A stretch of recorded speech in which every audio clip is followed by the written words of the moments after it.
Welcome back to royal news Telugu.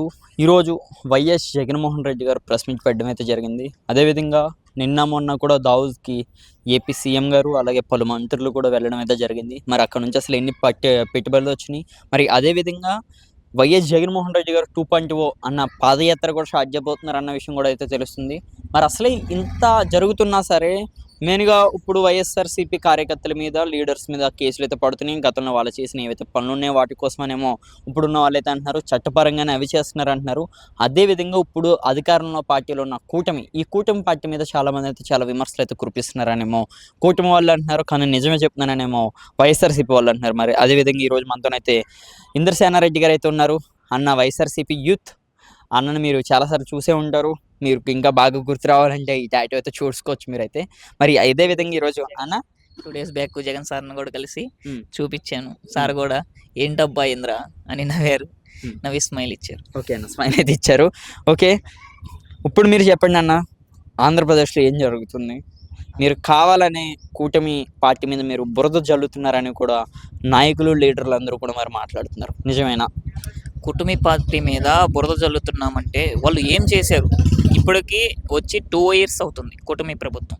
ఆ 2 yearsలో ఏం చేశారు? అదే ఈ పార్టీకి జగన్మోహన్ రెడ్డి సార్ గారు అంటే మన సంక్రాంతి టైంకి ఆ పిల్లలకి అమ్మ ఒడి అండ్ రైతులకి రైతు భరోసా అనేది అకౌంట్లో వేస్తారు సార్ డబ్బులు. ఈ టైంకి బ్యాంకులు కితకితలాడతాయి అక్కడికి వెళ్ళి డబ్బులు తీసుకోవడానికి. నేను నిన్నగాక మొన్న మా విలేజ్లో ఒక మహిళని అడిగాను. మా మహిళ అంటుంది ఏమని, మా ఊర్లో ఒక మహిళ అదే ఈ టైంలో జగన్మోహన్ సార్ ఉంటే మాకు అమ్మ ఒడి పడేది, మా పండగకి ఖర్చులకి డబ్బులు వచ్చాయి, అలాగే రైతు భరోసా మా ఆయనకి రైతు భరోసా పడేది, ఆ డబ్బులు వచ్చాయి, మేము వెళ్ళి బ్యాంక్ కార్డు తీసుకొని పండగ హ్యాపీగా చేసుకున్నాం. ఇప్పుడు మేము పంట ఏదైతే వేసామో వాటికి గిట్టుబాటు ధర కూడా రావట్లేదు అంటున్నారు. ఓకేనా, అది అట్లా ఉంది సిచ్యువేషన్. అంటే 2 yearsలో ఎటువంటి ఒక్కసారి కామాలా ఇది రైతు భరోసా అని ఏదో పథకం కింద చేశారు. దానికి ఒక 5,000 ఏమో వేసినట్టున్నారు. పిల్లలకు అమ్మ ఒడి దాన్ని తల్లికి వందనం అని చేసి దానికి ఒకసారి కామలు వేశారు. 2 years అయిపోయింది. ఇప్పుడు రేపు వచ్చేసి ఫిబ్రవరిలో బడ్జెట్ పెట్టాలి. ఆ బడ్జెట్లో ఏం చేస్తున్నాం, మేము వచ్చే సంవత్సరం ఏం చేస్తున్నాం, ఆ సంవత్సరానికి తగ్గ నిధులు ఏమేమి వస్తున్నాయి? ఇప్పుడు దావోస్కి వెళ్ళారు ఎవరైతే సీఎం చంద్రబాబు నాయుడు గారు కానీ, లేకపోతే మా ఐటీ మినిస్టర్ నారా లోకేష్ గారు కానీ, కేంద్ర మినిస్టర్ రామ్మోహన్ నాయుడు గారు కానీ, వీళ్ళందరూ దావోస్కి వెళ్ళారు. ఇప్పటికి 3 days అవుతుంది వెళ్ళి.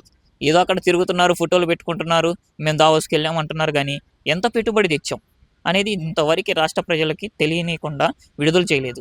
ఎంత పెట్టుబడి వచ్చింది? రేపు బడ్జెట్లో ఏవైతే పెట్టుబడులు వచ్చినాయి, పలానా పెట్టుబడులు వచ్చినాయి, పలానా కంపెనీస్ మన ఆంధ్రాకి రాబోతున్నాయి, మన ఆంధ్రప్రదేశ్ ప్రజల జీవితాలు మారబోతున్నాయి అని వాళ్ళు ఏవైతే అవి అన్నీ అనౌన్స్మెంట్ చేయాలా. ఇంతవరకు ఎటువంటి అనౌన్స్మెంట్ అనేది లేదు. 3 days అవుతుంది. ఏం చెప్పమంటారు?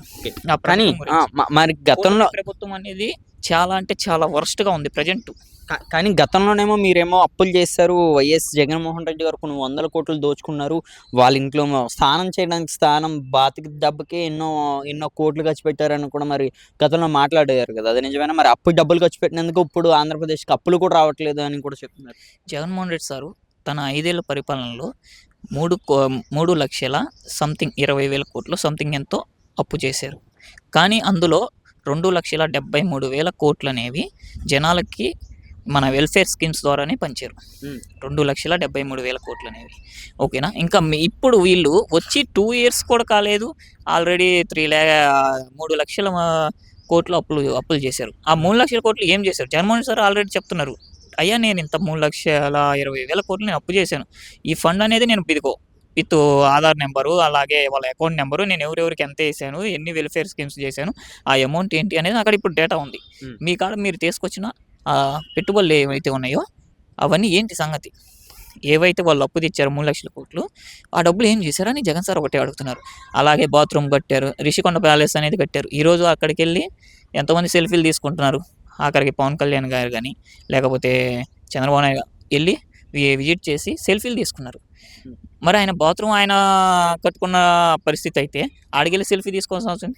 ఇప్పుడు అది గవర్నమెంట్దే కదా స్థలం, ఆ బిల్డింగ్ కూడా గవర్నమెంట్దే. ఆయన ఏమన్నా ఇప్పుడు ఉంటున్నాడా ఓడిపోయిన తర్వాత? ఆయన ఏంది, నేను గెలిచిన తర్వాత విశాఖని రాజధానిగా చేసి నేను అక్కడ నుంచి పరిపాలన చేస్తానని చెప్పేసి ఆ విధంగా అది గవర్నమెంట్ ఆఫీస్ కింద అతను కట్టాడు, ఒక మంచి విజిట్ ప్లేస్గా, టూరిస్ట్ ప్లేస్గా. ఓకేనా, దాని గురించి మీరు మాట్లాడుతూ ఎన్టీఆర్ విగ్రహం గురించి అంటున్నారు.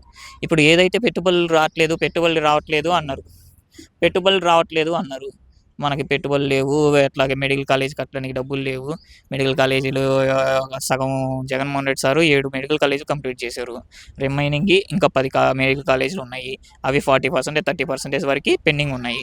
ఆ మెడికల్ కాలేజీలు ఏదైతే ఎన్టీఆర్ విగ్రహం విజయవాడలోనో ఇక్కడ కడతా ఉన్నారు, 1750 కోట్లు పెట్టి కడతా ఉన్నారు.